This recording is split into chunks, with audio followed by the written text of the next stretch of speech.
Business Law Pas FM bersama Dr. Ricardo Simanjuntak SH LLM. Mitra bisnis, hari ini kita kembali akan membahas tentang undang-undang kepailitan. Katakanlah, ambil satu contoh lah bagi bank. Kalau misalnya NPL tinggi gitu kan, artinya apa? Maka itu memberikan satu gambaran bahwa ada hubungan yang tidak terlampau mesra lagi antara bank dengan debiturnya. Di sini artinya debiturnya sudah berada dalam keadaan yang tidak mampu lagi membayar utangnya, atau paling tidak sudah mulai meminta reschedule, atau bahkan mungkin juga sudah ada yang nyerah gitu loh. Ya kan? Nah, sekarang kalau kita lihat dalam mekanisme perbankan merespon situasi ini, maka kan kembali akan melihat sampai berapa besar ketika itu pihak perbankan menerapkan sistem, ya kan? Menerapkan sistem kehati-hatian dalam proses pemberian kredit. Bagaimana tingkat akurasi perbankan, ya kan?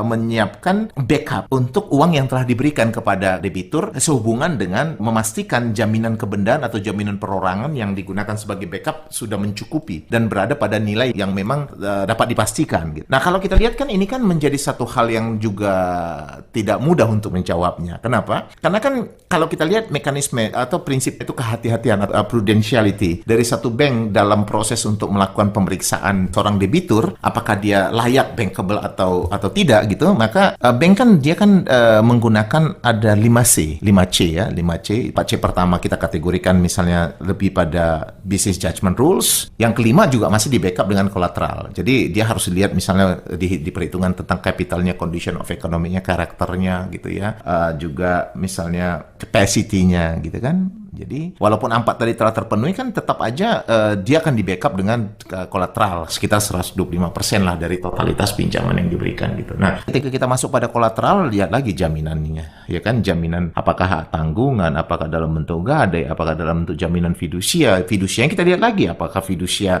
stok, inventory gitu, ataukah fidusia alat-alat gitu ya, mesin gitu, ataukah fidusia tagihan, account receivable, apakah ya. Jadi ini akan sangat berhubungan dengan tingkat kepastian dan sebaliknya juga tingkat kerentaan dari jaminan tadi gitu. Kalau kita lihat dalam prakteknya kan bank kan selalu mulai bergerak pada posisi kolektivitas 5 gitu. Artinya sering berada dalam keadaan di mana debitur tersebut sudah berada dalam keadaan yang juga sulit karena mungkin langkah-langkah pemaafan sudah dilakukan. Ya kan, kalau tadi misalnya diproyeksikan pinjaman 1 tahun sudah dilakukan rescheduling, sudah dilakukan katakanlah penambahan waktu gitu ya. Nah, ini sering membuat kadang-kadang ketika dia sudah berada dalam keadaan yang bleeding tadi ya, dikategorikan technical insolvent tadi, itu sering yang namanya account receivable udah sering tidak ada lagi walaupun sudah dijaminkan karena mungkin dia digunakan untuk mempertahankan hidupnya whatever gitu ya, kita nggak tahu alasannya, tapi yang jelas mesin-mesin udah berada dalam keadaan tidak begitu baik gitu ya. Jadi banyak hal yang jaminan tadi berada pada posisi yang sudah tidak di tempatnya lagi, sehingga memang dalam keadaan seperti ini dan apalagi ketika pemberian kredit kepada debitur tadi tidak begitu akurat, ini membuat memang langkah debitur dipilotkan itu tidak lagi berada pada posisi yang menguntungkan bank, yang menguntungkan kreditur. Karena bisa jadi ketika debitur tadi berada dalam keadaan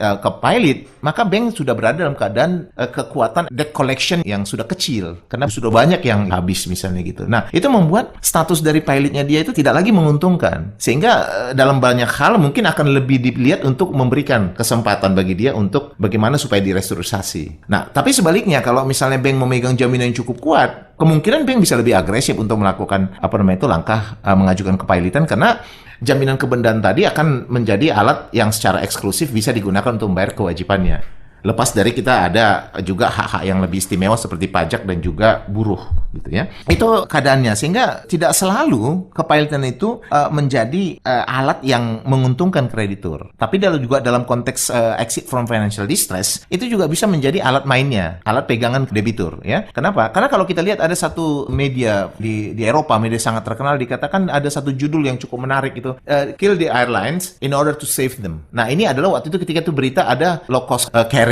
business ya mengalami kesulitan keuangan. Jadi mereka kadang-kadang bilang, daripada Anda sudah mengalami kesulitan gali sini, gali sana, gali udah nggak bisa lagi, udah nggak terpecahkan lagi, ya just kill yourself. Dan ya after you kill yourself, semuanya dilikuidasi. Setelah itu udah selesai, dibubarin, lalu buat yang baru. As simple as that gitu. Jadi bagaimana dong dengan nasib dari kreditur yang ada yang tidak terbayar? Ya memang kalau perusahaan tadi sudah bubar ya itu otomatis hilang, ya kan? Jadi kecuali makanya itu membuat kepilotan sering tidak menjadi satu solusi yang terbaik. Sering mungkin kadang-kadang restrukturisasi itu masih lebih baik dari kepailitan ketika kreditur berada dalam keadaan di mana dia tidak mendapatkan hal yang lebih baik jika debitur tadi dinyatakan pailit gitu. Jadi tidak selalu pailit menjadi satu solusi, dan dia tidak selalu menjadi hal yang membuat kreditur bisa memaksa debiturnya. Tapi either way gitu, debitur bisa menggunakan kepailitan untuk memaksa krediturnya. Dalam hal dia lihat bahwa memang jika dia harus dinyatakan pailit, mungkin kreditur akan berada pada posisi dia tidak bisa terlampau mendapatkan apa-apa yang sudah diharapkannya gitu. Mitra bisnis, demikian perbincangan kita hari ini. Saya Ricardo Simanjuntak untuk Business Law Pas FM.